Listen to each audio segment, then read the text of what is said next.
and welcome to This Week in East Brunswick. This week, Earth Day and the environmentally conscious continue to remain in the news. Doug Halverson begins a 5-part series on reading, facts and fictions. Local celebrities turned out at the library to celebrate National Library Week and the Night of 1,000 Stars. Adrienne Eisner, Consumer Affairs Director of East Brunswick, tells us about Consumer Week.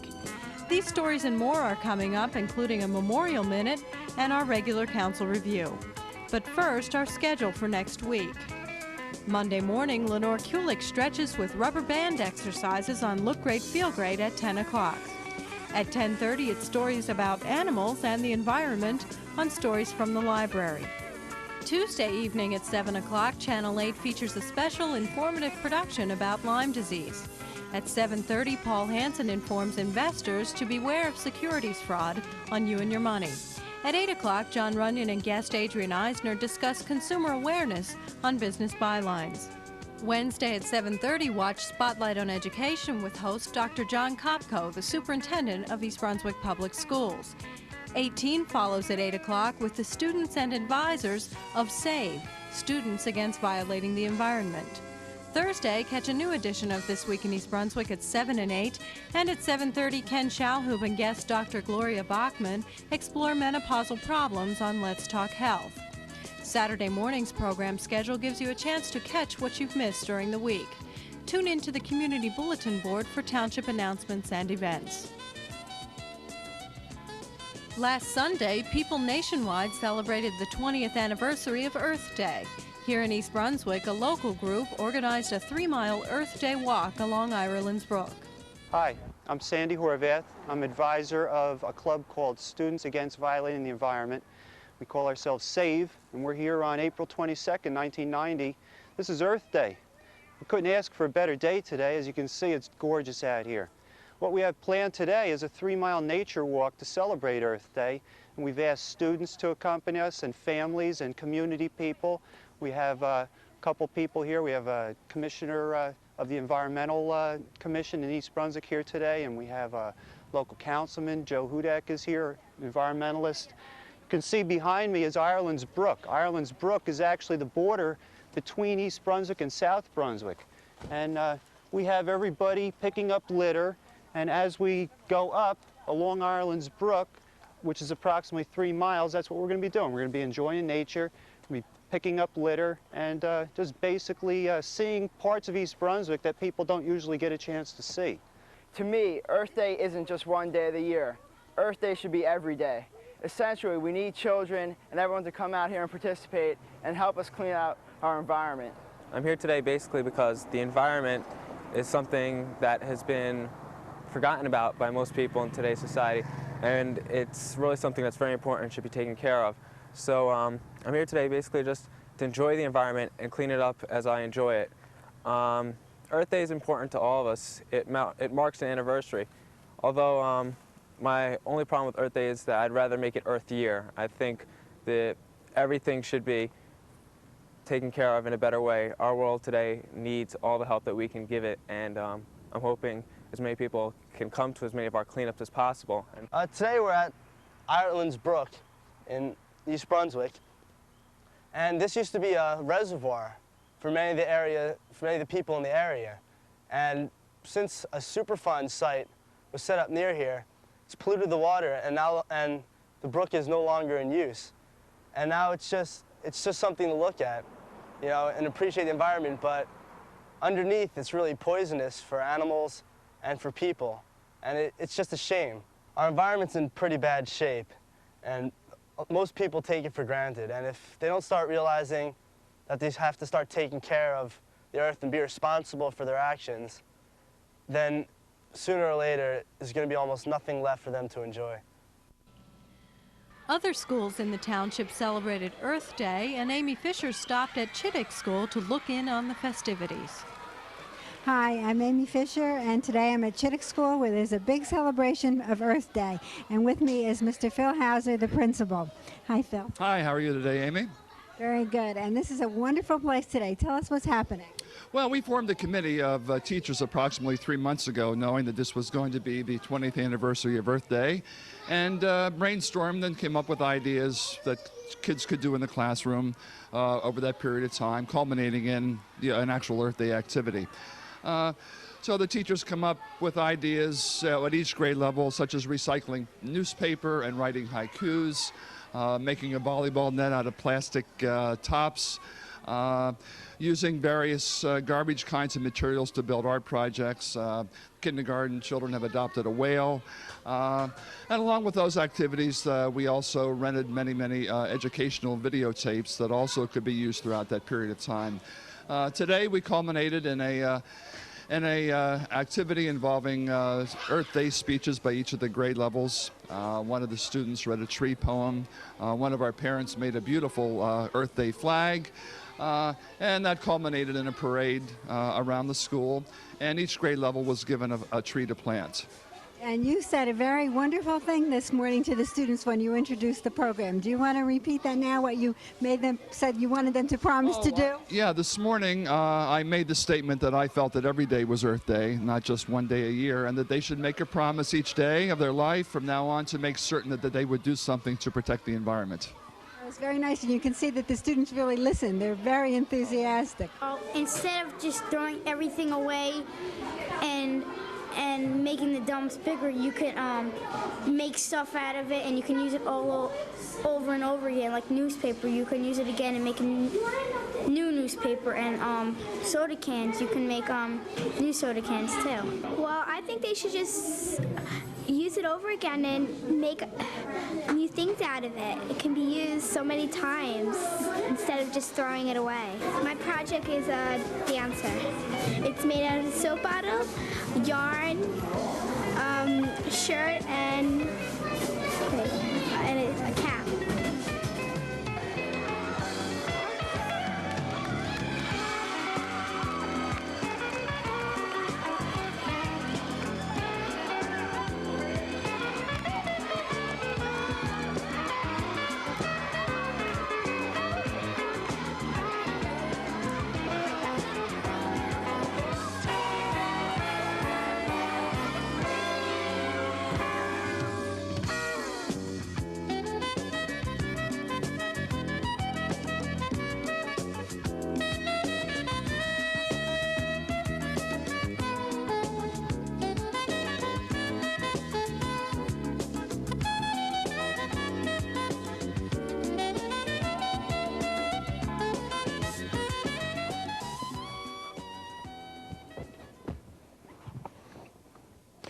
It was the best of times, it was the worst of times. It was an age of wisdom, it was the age of foolishness. It was the epic of belief, it was the epic of incredulity. It was the spring of light, it was the season of darkness. It was the spring of hope, it was the winter of despair. The most astounding thing about these thoughts is that well over a century after they were thought, we can know them. Dickens may be long dead, but A Tale of Two Cities keeps the late 18th century world of England and France readily, easily accessible to us. Now, how is this amazing feat accomplished? Through words. Words written, words read. The capacity to communicate over continents, cultures, over centuries. That capacity stands at the very heart of what we understand civilization to be. Reading truly marks the boundary between being connected with versus being alienated from one's society and history. One of the most pressing questions currently asked in America is, why can't Johnny, why can't Janie read? Almost no other disability is as potentially crippling, as potentially isolating as the inability to read. Today we begin a 5-part series looking at different aspects of reading. Our guide for this series will be Dr. Martin Kling. Dr. Kling has been a resident in East Brunswick for some 27 years.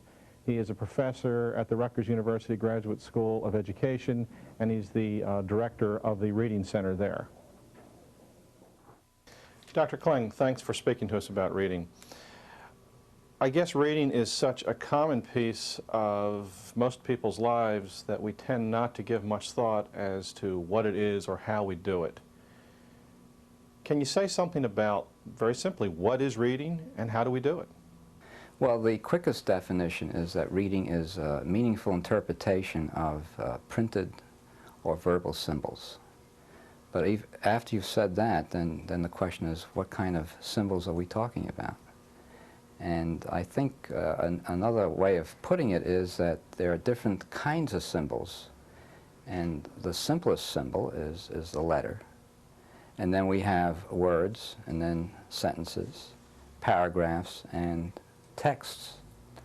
And this is what the issue is, where people start separating themselves out in terms of which side they are, in terms of what is meaningful or what's reading. And so there are those who are concerned with having accurate sight, symbol, sound relationships, known as the decoding point of view, which in the broader perspective is a means to an end, but often it becomes an end in itself. And so there you have the phonics view, very strongly held. And so that then refers to being able to identify the symbol or being able to identify the form, the shape, refers to the gestalt of the shape of it. The shape, the sound, and the name of it, and all leading to trying to identify and understand the word and the rest of the material. But it's a phase developmentally that's important, but it shouldn't be overemphasized to the detriment of what kind of reader do we want. So you have two basic phases of this reading act. You have the decoding phase, learning to read, which generally takes place from preschool to about the 2nd or 3rd grade, the primary grades. And then you have reading to learn, that is applying it to larger units of text in the content fields in science, the social studies, and things like that.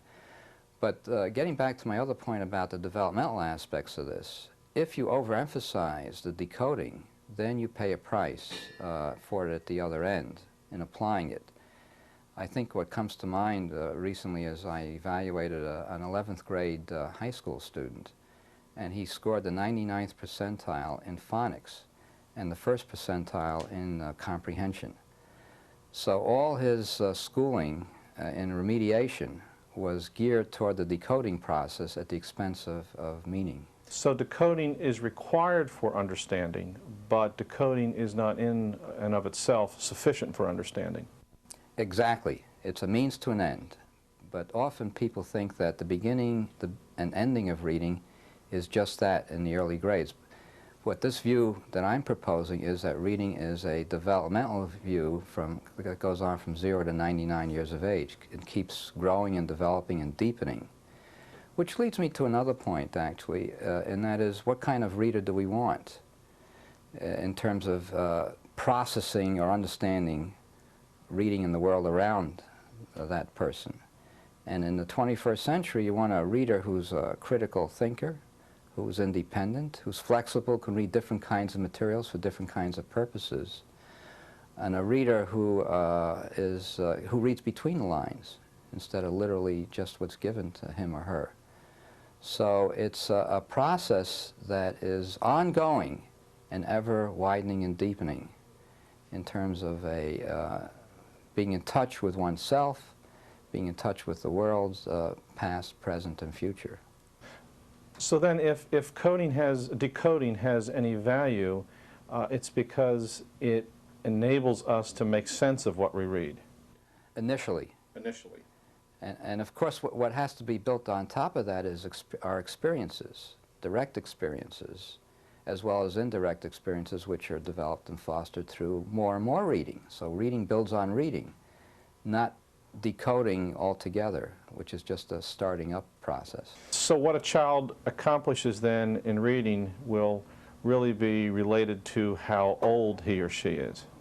Yes, not only how old they are, but also what kind of purposes they have. So the same kid might shift gears at different points, even within the same time frame or period of his or her schooling. Thank you, Dr. Kling, for speaking with us about this.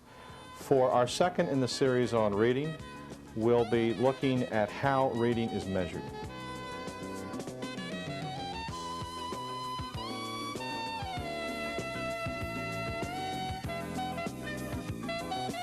My name is Ira Roth, commander of the Jewish War Veterans of East Brunswick and South River, New Jersey.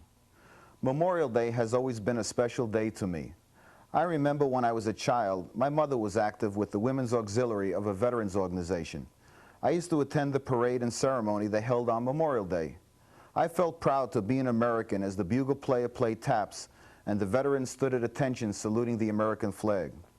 When I moved to East Brunswick 20 years ago, I decided I wanted to do something for somebody other than myself.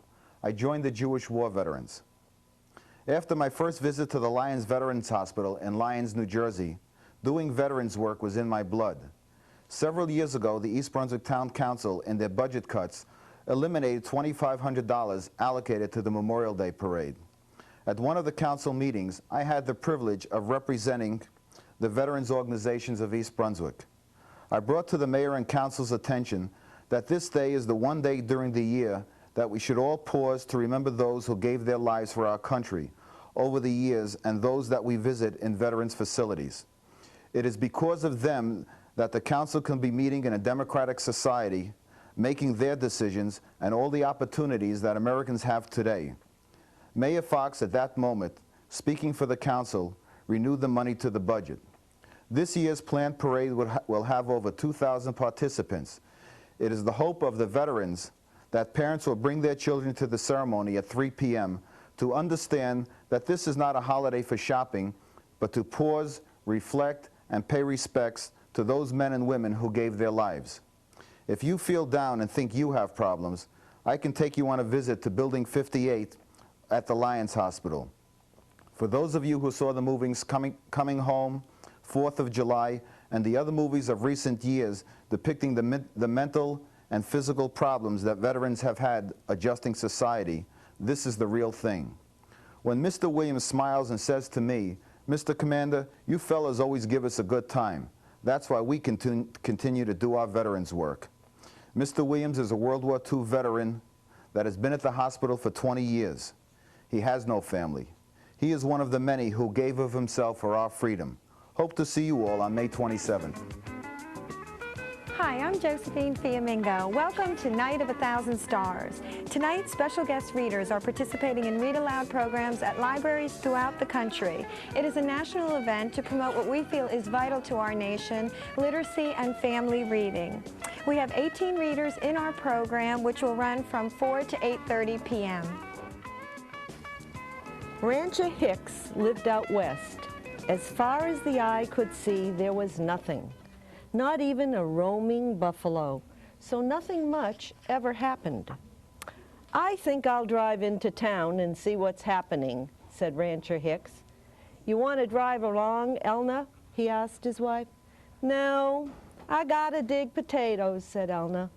So Rancher Hicks climbed into his trucks and drove 84 miles to the town of Sleepy Gulch. He stopped at the post office to look at the new wanted posters, but they were the same ones that were there 12 years ago. Meanwhile, back at the ranch, the cat had just had kittens in Elna's sewing basket when the phone rang. "Hello, Miss Elna Hicks?" "Yes." "Mrs. Hicks, you have just won a brand new wall-to-wall, frost-free, super cool refrigerator with a built-in automatic food maker." "Well, I never!" exclaimed Elna. "The delivery men are on their way." Meanwhile, back in Sleepy Gulch, Rancher Hicks strolled on over to the barber shop for a whisker trim and to hear the latest gossip. "So what's new, Bob?" asked Rancher Hicks. "Well, back in the spring of '49, we had a rainstorm you wouldn't believe. Why, it rained for nearly a whole 5 minutes. Folks thought it would never stop, but nothing much has happened since then.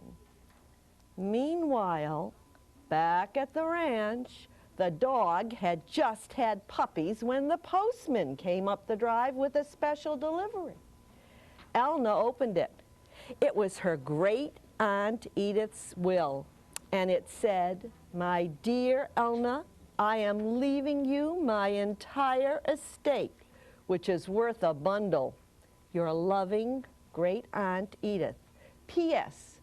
Enclosed is a winning lottery ticket, and I didn't have time to cash it in."